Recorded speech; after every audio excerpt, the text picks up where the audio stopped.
नरोत्तमं देवीं सरस्वती व्यासं ततो जायमुदीरये। नष्टप्रायेषु भद्रेषु नित्यं भागवत सेवया भगवती उत्तम श्लोके भक्तिर्भवति नैष्ठिकी। आराध्य भगवान् ब्रजेशो तनयास तद्धाम वृन्दावनं रम्य काचिदुपासना ब्रजवधू वर्गेण या कल्पिता। श्रीमद् भागवतं प्रमाण ममलं प्रेमापुमर्थो महान् श्री चैतन्य महाप्रभुर्मत इदं तत्रादरो न परहं। वाञ्छाकल्पतरुभ्यश्च कृपा सिन्धुभ्यैव च पतितानां पावनेभ्यो वैष्णवेभ्यो नमो नमः। जय श्री कृष्ण चैतन्य प्रभु नित्यानंद श्री अद्वैता गदाधर शिवासादि गौर भक्तवृंद। हरे कृष्णा कृष्णा कृष्णा हरे हरे। दिवाली की शुभकामनाएं, आपको हार्दिक बधाई कि आज के दिन प्रभु श्री राम लंकापति रावण को हराकर, उसके अहंकार को तोड़कर, उसका सर्वनाश करके भगवान श्री राम अपने भक्त को वहाँ पे विराजमान करके और फिर उसके बाद श्री राम अयोध्या में आए। और इस आने की खुशी में सभी अयोध्यावासी जो बहुत लंबे अरसे तक भगवान का इंतज़ार कर रहे थे, उनकी ना आने की वजह से उनका खाना, उनका सोना, उनका पहनना ओढ़ना, उनका नाच गाना, उनके सारे एंजॉय उन्होंने बंद कर दिए, सिर्फ राम की ना होने की वजह से। यहाँ तक कि उस वक्त अयोध्या के अंदर उनके नुमाइंदगी करने वाले उनके छोटे भाई भरत ने भी वो राज्य स्वीकार नहीं किया, क्योंकि जब राज्य के भोक्ता प्रभु ही नहीं है तो दास भोग कर क्या करेगा। हाँ, और भरत इतने शुद्ध भक्त, इतने प्योर डिवोटी, जैसे हमने पहले भी इस बात पर चर्चा की है कि जहाँ पर भरत की बात आती है तो हमें थोड़ी देर रुकना पड़ता है, क्योंकि भगवान और भक्त की लीला इतनी आनंद, इतनी रोमांचक है कि सुनने के बाद, बारंबार सुनने के बाद हमेशा हमें नया ही महसूस होगा। तो भरत जब अयोध्या में थे, उससे पहले एक बार वो विभीषण, जब हमने पहले भी ये सुन चुके हैं कि जब विभीषण भगवान के चरण कमल में आए सरेंडर होने के लिए, तो प्रभु राम अपने भक्तों के साथ बैठे थे। हनुमान जी और सुग्रीव और नल, नील, जामवन, हाँ, सभी उनके साथी मौजूद थे। तो विभीषण आए सरेंडर होने के लिए भगवान राम। मैं आपको समर्पण होना चाहता हूँ, मैंने लंका छोड़ दिया। तो राम ने अपने भक्तों से सजेशन लिया। तो वहाँ पर भी कैटेगरी देखी जाती है कि हर भक्त की कितनी विशाल बुद्धि है, कितना आगे तक सोच सकता है। भगवान राम ने टेस्ट ले लिया। देखो, सरेंडर के सामने सबका टेस्ट भी लिया, और ये अपने भक्त की महिमा का गुणगान भी हो गया, अमर हो गई वो शिक्षा। तो भगवान ने अलग अलग भक्तों से सजेशन लिया। नल नील से पूछा तो नल नील ने कहा, प्रभु इनका भरोसा करना बहुत मुश्किल है, ये सामने से तो आपको सरेंडर होना बोलते हैं, लेकिन दिल में पाप रखते हैं, पीछे से ये गलती कर जाते हैं ना, धोखा दे जाते हैं, पता नहीं क्या होगा, हमें तो विश्वास करना संभव नहीं है। हाँ, सुग्रीव ने भी कहा कि भाई प्रभु पहले इतने अलग अलग देवी देवता बन के आए और हमारे पे नुकसान किया, चढ़ाई की, अभी कैसे भरोसा करें। सब ने अपना अपना सजेशन दिया। आखिरी में प्रभु ने हनुमान जी की तरफ देखा, क्योंकि हनुमान जी हमेशा प्रभु के करीब ही होते थे, हाथ जोड़ के मुंह नीचे झुकाकर, और हमेशा हनुमान जी से सबसे लास्ट में ही पूछा जाता था, क्योंकि हनुमान जी वो राय देते थे जो फाइनल डिसीजन होता था, जो प्रभु राम की इच्छा होती थी। इसलिए हनुमान जी को आखिरी में पूछा गया। और हनुमान जी ऐसे भक्त थे कि कभी भी बगैर पूछे तो एडवाइस देते ही नहीं थे। आजकल तो एक्स्ट्रा एडवाइस पहले देते हैं भक्त, वो पूछे भी नहीं पहले से सजेशन दे देंगे, है कि नहीं? नहीं देना चाहिए, जबकि देना नहीं चाहिए, बगैर पूछे नहीं देना चाहिए। पूछा आपसे तब दो, डिसिप्लिन के खिलाफ ही। ये बात कि प्रभुपाद के शिष्य बहुत स्ट्रिक्ट, ऐसे पूरी दुनिया में कृष्ण भावना का डिसिप्लिन कायम नहीं चल रहा। मनुष्य को मनुष्य किसे कहते हैं, वो डिसिप्लिन सिखा रहे हैं कृष्ण भावना के द्वारा। तो वहां पे हनुमान जी से पूछा राम, आप क्या सोचते हैं? तो हनुमान जी ने कहा, प्रभु इसको आप अपने चरण कमलों में जगा दीजिए, क्योंकि ये आपके पास आया। मुझे नहीं लगता है कि कुछ हो सकता, या बिल्कुल प्योर हार्ट है इनका, इनको आप अपने चरण, और आपके पास जो है वो खाली हाथ नहीं जा सकता। मैं तो यही प्रार्थना करूँगा प्रभु को। और हनुमान जी वैसे भी लंका में इनका भजन कुटिया, इनकी सेवा पूजा, इनका लंका के अंदर सरेंडर भगवान राम को सब देख कर आए, लेकिन पूरी व्याख्या नहीं की, पूरी डिटेल नहीं बताई। इतना बोला कि प्रभु मैं चाहता हूँ, और ये सिर्फ राम जी को पता था, जबकि राम जी गए नहीं थे, लेकिन राम जी को पता था। प्रभु तो सबके जानते हैं दिल की बात, उनसे कोई चुपता नहीं। तो हनुमान जी कहने पर ठीक, उन्होंने कहा ठीक है। जैसे वो अपने चरण कमलों में आए राम के, उन्होंने कहा आज से तुम लंकापति राम,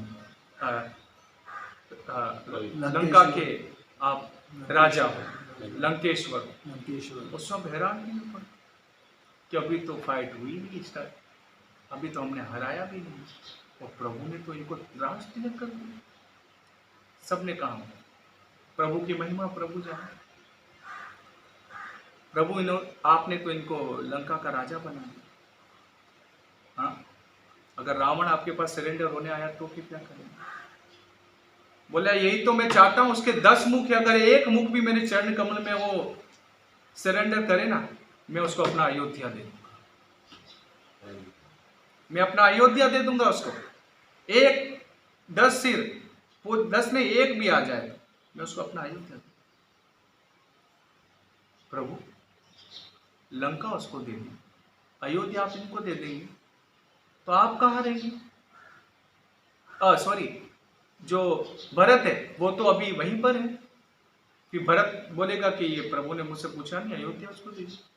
बोलता नहीं, मैं भरत को जानता हूं, भरत को जानता हूं, भरत ऐसा नहीं। तो फिर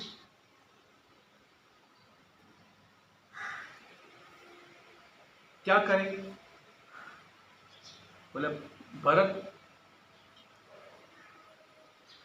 को मैं अपना वैकुंठ जगत दे दूंगा, वैकुंठ जगत दे दूंगा। ठीक है, तो प्रभु आपने सबको दे दिया, फिर आप कहाँ रहेंगे? हाँ, लंका दे दिया, अयोध्या दे दिया, वैकुंठ जगत दे दिया, आप कहाँ रहेंगे? अच्छा, मैं ये हनुमान जी के दिल में मैं कहाँ रहूँगा? मैं हनुमान जी। तभी हनुमान जी ने बताया कि प्रभु मेरे दिल में। इसलिए भगवान को कहीं कोई जगह नहीं पसंद। हम तो इस दुनिया में अपना कोना ढूंढते रहते हैं ना। भगवान और भगवान के भक्त को कहीं कोना पसंद नहीं कि मैं हमेशा यहीं रहूं, नहीं। वो कहीं एक जगह नहीं रहना चाहते। जहां भगवान है वही भक्त है, और जहां भक्त है वही भगवान। हाँ, भगवान हमेशा भक्तों के दिल में रहते हैं। एक वैष्णव सोम के अंदर की लिखा हुआ कि भगवान कहते हैं कि मैं तो अपने भक्तों के दिल के अंदर हूँ। ना मैं तिष्ठानी वैकुंठ है, ऐसा एक श्लोक है कि ना तो मैं वैकुंठ में हूँ ना मैं यहाँ वहाँ, मैं तो अपने भक्तों के दिल, योगियों के दिल में हूँ। हाँ, ना मैं योगियों के ध्यानियों के, मैं तो अपने भक्तों के दिल में। कहाँ पाए जाते भगवान? हाँ, भगवान मंदिर में भी नहीं है। कि आप नहीं समझो कि दिन रात घंटियां बजा के हम भगवान को पालेंगे, नहीं। भक्तों के दिल से आपको भगवान मिलेंगे। आप कर लो, दिन रात घंटी बजा के सेवा कर लो, प्रभु मिल जाए तो मंदिर में भी मिल सकते हैं। मंदिर में अगर हॉस्पिटल में एक मरीज जाए बीमारी लेके, हॉस्पिटल में सारी चीजें हो, सारा सिस्टम हो, और डॉक्टर ऑपरेशन करने वाला ही ना हो, चलेगा काम? बीमारी दूर हो सकती है? उसी प्रकार मंदिर में सारी सुख सुविधा हो, लेकिन एक सही प्योर हार्ट डिवोटी नुमाइंदा ना हो, नहीं हो सकता परिवर्तन जीवन में। तो आज वे प्रभु जो सब कण कण में है, वे प्रभु जो अपना कभी भी कोई, वो हमेशा चाहते थे कि मैं हमेशा भक्तों के दिल में रहता हूँ, भक्तों के पास रहता हूँ। वे प्रभु श्री राम कितने राक्षसों को मार कर आए, क्योंकि वो सब राक्षस भगवान के भक्तों को तंग करते थे। सभी राक्षसों को मारने के लिए प्रभु आए थे राम। जो भक्तों को तंग करता है, तकलीफ देता है, उनका सर्वनाश भगवान करते हैं, बड़ी प्लानिंग के साथ करते हैं। इसलिए हमें अपनी जात से कभी किसी भक्त को तकलीफ नहीं देना चाहिए। भक्त को या किसी भी जीव को पूरी कोशिश करनी चाहिए, प्रार्थना करनी चाहिए, तकलीफ। फिर प्रभु श्री राम आए, और राम के आने की खुशी में अयोध्या में आपने सब देखा, सबके चेहरे पे मुस्कुराहट आ गई। सबों ने भगवान के राम के आने से पहले सारी क्लीनिंग कर दी, साफ सफाइयाँ, कलर, रंगोलियाँ बनाई, खुशबूदार पानी का छिड़काव, सबों ने नए वस्त्र खुशबूदार नए नए, और इतना अयोध्या को दियों से जगमगा दिया। आज रात को अयोध्या में बहुत सेलिब्रेशन, और अभी भी चल रहा है अयोध्या में, भारत में। तो भगवान जब राम आते हैं ना, जिसके जीवन में, जहाँ पे राम है वहाँ पे काम का टिकना मुश्किल है। जिसके जीवन में राम, और जहाँ पे राम नहीं है वहाँ पे काम है। काम समझते? माया। सूर्य है, कृष्ण है सूर्य समान, माया है अंधकार। जहाँ माया ता माया का, जहाँ कृष्ण ता माया ना अधिकार। तो जहाँ पे भगवान होते हैं वहाँ पे माया का टिक पाना मुश्किल है। इससे जब श्री राम आए थे, फिर से अयोध्या में राम राज्य स्थापित हो गया। इसीलिए आज के दिन, दिवाली के दिन, सभी लोग खूब भजन कीर्तन करते हैं, अच्छा सा प्रसाद भगवान को ऑफर करते हैं प्रसाद, और वही प्रसाद सबको बांटते हैं ना, और फिर उनकी खुशी में खूब पटाखे दिए ना एंजॉय करते हैं, अच्छे अल्फाजों से एक दूसरे का स्वागत करते हैं। ऐसा थोड़ी जैसे आजकल लोग कैफे में चले गए, दारू पिया, नशा आदि किया ना, खूब खूब अननेसेसरी इंजॉय किया, जो आमतौर पर शास्त्रों के बिल्कुल खिलाफ है। जो भी इंजॉय भगवान से हटके किया जाता है वो सब माया है। जो भगवान की खुशी के लिए काम किया जाता है तो भक्ति है। इसलिए हमें वही काम करना चाहिए जिससे राम खुश हो, जिससे रावण खुश हो, ये काम नहीं करना चाहिए। वरना फिर रावण को मारने के लिए राम तो हमेशा मौजूद है, और जहाँ पे राम है वहाँ हनुमान पहली फुर्सत में उनका साथ देते हैं। तो ये तो आज हो गया गोवर्धन पूजा, श्री राम। और राम दिवाली के दूसरे दिन ही क्या होता है? गोवर्धन पूजा। अभी हमारे पास सिर्फ 10 मिनट बचे हैं। 10 मिनट में हम थोड़ा बहुत गोवर्धन की महिमा स्टार्ट करते हैं, और इसी को हम कंटिन्यू करेंगे आज से, गोवर्धन महिमा। हरे कृष्ण। तो सबसे पहले तो आप सभी को फिर से मैं वंस अगेन दिवाली की आपको सभी को बहुत बहुत शुभकामनाएं, और आप भगवान श्री राम के आप शुद्ध भक्त बने। भगवान राम का चरित्र, माय गॉड, जब आप राम का सुनेंगे तो आपका कृष्ण की तरफ से ध्यान हट जाएगा। हाँ, आप जब राम का चरित्र सुनेंगे ना, आप राम के भक्त बन जाएंगे। इतना आकर्षित है श्री राम का चरित्र, ये तो मैं सुना है, सिर्फ बोलने की तो शक्ति है। बहुत आकर्षित है श्री राम का चरित्र।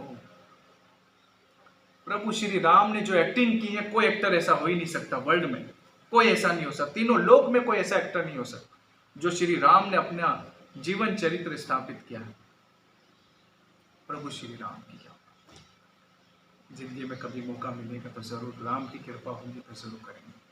अभी तो हम गोवर्धन पूजा की महिमा को जो लिखा है उसको ही दोहराने की कोशिश करते हैं। गोवर्धन पूजा की जाए। जब कृष्ण तथा बलराम वैदिक यज्ञों के संपन्न करने वाले ब्राह्मणों से बात करने में मसरूफ थे, तो उन्होंने ये भी देखा कि स्वर्ग के राजा तथा वर्षा के लिए उत्तर अधिकारी इंद्र को प्रसन्न करने के लिए सारे ग्वाले एक वैसे ही यज्ञ की तैयारी कर रहे हैं। अब क्या हुआ कि कृष्ण बलराम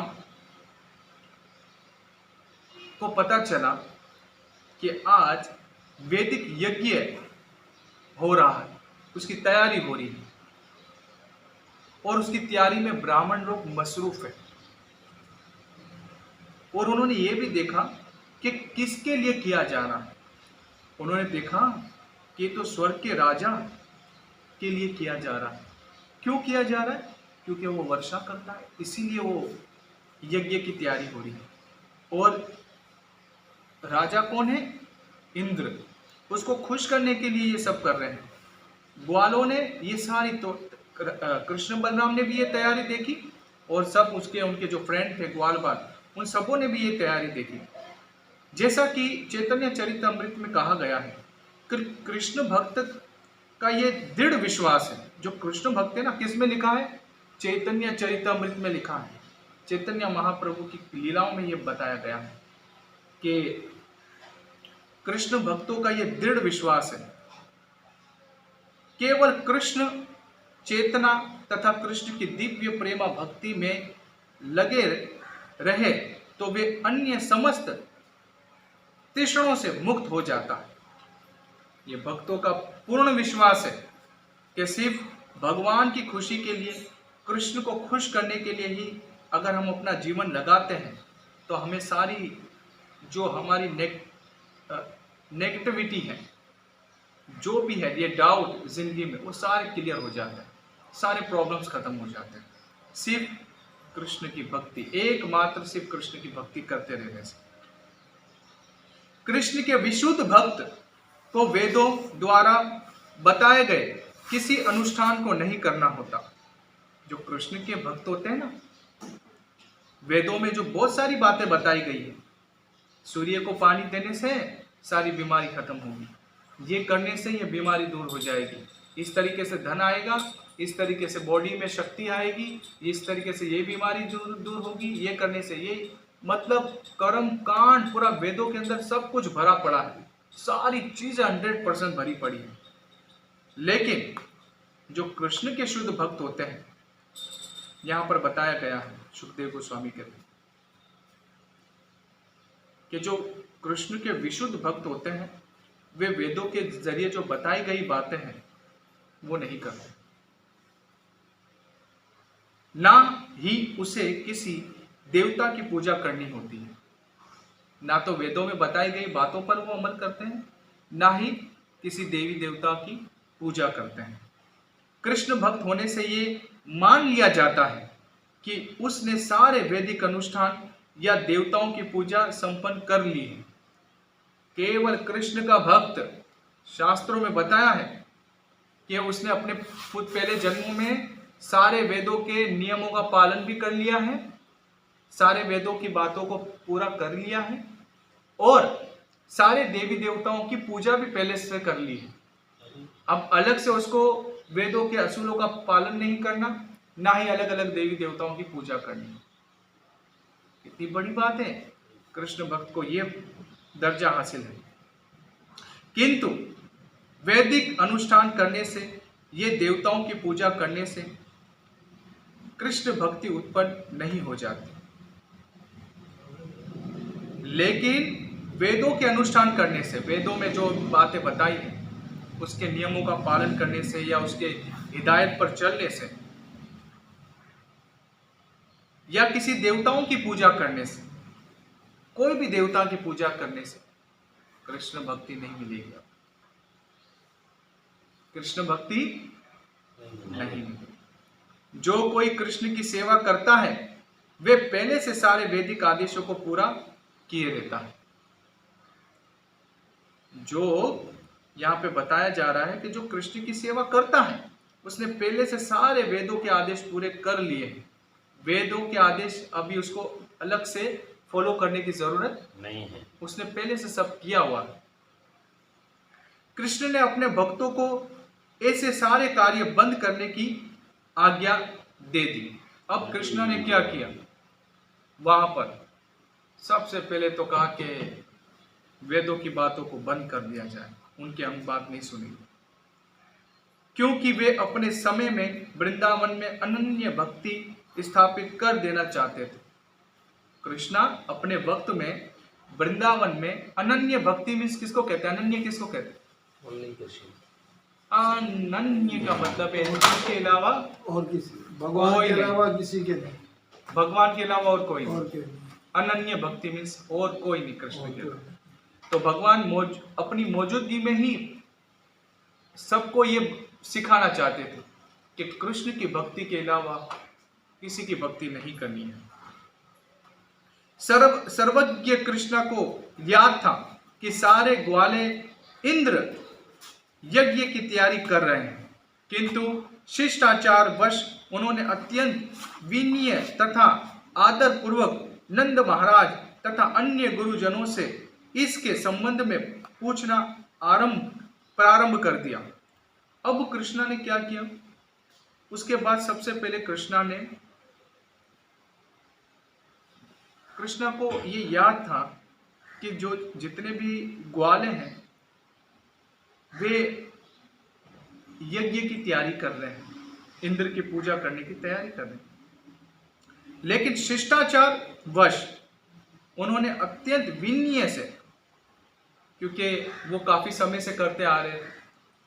अब एक चीज हम काफी समय से करते आ रहे हैं, पूजा पाठ का तरीका, उसको बंद कर देना एकदम से ना, कोई आपको बोले नहीं बंद करो, ये तो लोग सही नहीं करते, तो गलत है, तो हम कहेंगे ये हम कहाँ से भाई आज, हम तो अपने कोई परंपरा से, कोई जमाने से करते आ रहे। भगवान ने सोचा कि अब क्या करें। भगवान ने बड़ी अत्यंत विनम्रता से, प्रेम से, बड़े आजिजी तौर पर और बड़ी आदर पूर्वक नंद महाराज और जो वहां पर गुरुजनों थे और उनसे जो जुड़े हुए दूसरे लोग थे उनसे पूछना स्टार्ट कर दिया। देखो ये तरीका होता है, ये तरीका होता है किसी भी चीज को डायरेक्ट बंद करना। जब हम कृष्ण भक्ति का प्रचार करना स्टार्ट करते हैं तो किसी को डायरेक्ट थोपते नहीं है या बोलते नहीं कि बंद करो तुम, अब ये इस देवता की पूजा करना, इसको मानना, इस आचार्य को, इस गुरु को मानना, ये सब बंद करो, ये रॉन्ग है, शास्त्रों के खिलाफ है। नहीं, भक्त कभी ऐसा डायरेक्ट ये गलती नहीं करते। पहले तो बड़ा ही विनम्रता के साथ, आजिज़ाना तौर पर, और थोड़ा सा मुझे थोड़ा आजिज़ाना तौर पर विनम्रता के साथ पूछना चाहिए, सवाल करना चाहिए। पहले सवाल करना चाहिए प्रेम से, नम्रता के साथ। कैसे सवाल करना चाहिए? जैसा भी भगवान बता रहे। उन्होंने अपने पिता से पहले तो पूछा, हे पिताजी, विशाल यज्ञ के लिए ये सारा प्रबंध क्यों हो रहा है ना? ये जो सारा आप लोग बंदोबस्त कर रहे हैं, ये क्यों कर रहे हैं? पहला सवाल था। इस यज्ञ का क्या फल है और ये किसके नियमित है। फिर दूसरा सवाल किया कि ये जो आप कर रहे हैं यज्ञ, इसका फल क्या है, कर तो रहे हैं, इसका बेनिफिट क्या है और किसकी वजह से किया जाता है, क्यों किया जाता है, ये किस तरह संपन्न होता है, किस तरह किया जाता है, कृपा करके मुझे बताइए, क्योंकि मैं इसका मकसद जानने का इच्छुक हूं। क्या क्या सवाल किया, एक एक करके बताओ। क्यों किया जाता है, क्यों किया जाता है, उसका इनमें फल लाभ क्या क्या है? है, फल क्या है। सबसे पहले तो इसका क्या फल है, किसके लिए किया जाता है, किस तरह किया जाता है, किसकी खुशी के लिए किया जाता है, इसके करने से क्या होगा। ये सारे सवाल 4-5 सवाल एक साथ भगवान पूछे। उनकी इस पूछताछ पर उनके पिता नंद महाराज ये सोचकर चुप हो गए। अरे ये तो इसने अभी गड़बड़ पैदा कर दी, क्योंकि कृष्णा बोलना स्टार्ट करेगा। छोटे से कृष्णा, लेकिन जब बोलते थे ना, पहले तो उसकी बोलने की फेस को देखकर ही सब चुप हो जाए। इतना मधुर कृष्णा 64 उनके अंदर कलाएं हैं, उसमें से एक ये भी कला है वागजाल, इसको कहते हैं वागजाल, बोलने की कला।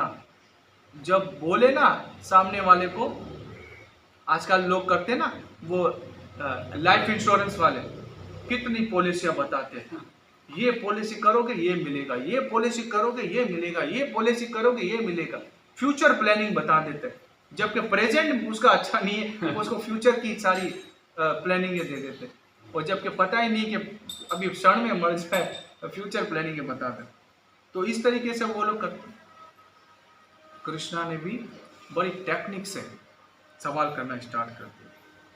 कृष्णा बहुत होशियार है, वो जब बोलना स्टार्ट करे तो अच्छे अच्छे उनकी जाल में फंस जाते।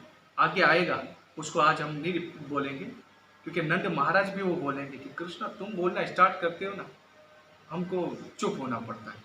छोटे से थे, अभी वो क्या इतना गुरुकुल भी नहीं गए थे, तब तो छोटे थे, तब तो गुरुकुल भी नहीं गए, लेकिन ऐसा शास्त्रों का ज्ञान और ऐसा मधुर वाणी में बोलते, सब चुप हो जाते। उनको भी हैरानगी में पड़ जाता था, अरे हाँ इसका जवाब तो हमें भी पता नहीं। तो यहां पर भी अब नंद महाराज हैरानगी में पड़ गए हैं, वो भी चुप हो गए कि ये तरुण बालक यज्ञ संपन्न करने की गुत्थियों को नहीं समझ सकेगा। अब नंद महाराज सोच रहे हैं कि छोटा सा बालक ये जो यज्ञ का जो हम कर रहे हैं इसको कैसे समझ सकेगा, इसकी बातों को कैसे समझे, तो छोटा भी बच्चा है। क्योंकि नंद महाराज को पता था कि कृष्ण भगवान नहीं, ये तो मेरा बेटा है, अभी बेटे को क्या समझाए, ये तो अभी छोटा सा बच्चा है, ये कैसे समझ पाएगा। लेकिन कृष्ण जिद्दी थे, कृष्ण ने जिद पकड़ ली, हट किया, हे पिताजी मुझे ये बताओ। अब ये आगे की जो कथा है ये हम कल पढ़ेंगे। हरे कृष्ण। जय श्री प्रभुपाद, जय श्रीमद् भागवत।